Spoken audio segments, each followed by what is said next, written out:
I sincerely believe that all of us should be involved in a dialogue of democracy, a conversation of democracy that used to take place in a way that it does not today.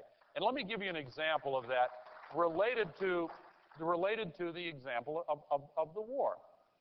Again, regardless of your opinion on it, before the Congress voted, Robert Byrd made a speech that got some attention in an empty chamber in the Senate.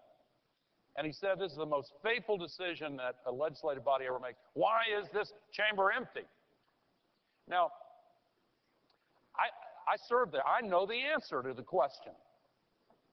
It's a twofold answer. Number one, what's said in our legislative body, House and Senate, is simply not as important as it used to be. The only significance it has to most of them is if it's excerpted and used by their opponents in the next election. But the more important reason they weren't there is because they were somewhere else. They were in little fundraisers, both parties, collecting enough money to buy 30-second television commercials for their next election. Why?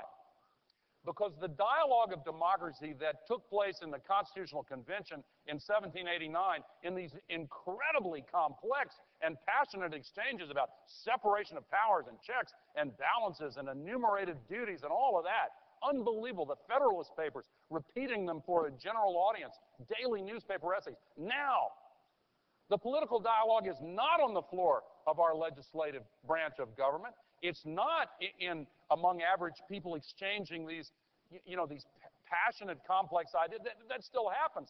But 90% and more of the relevant political dialogue that determines who is elected and who is not, and what policies they stand for and what they don't stand for, takes place on 30-second television commercials that are not the Federalist Papers. And our dialogue of democracy is withering as a result of it, in my opinion. Okay.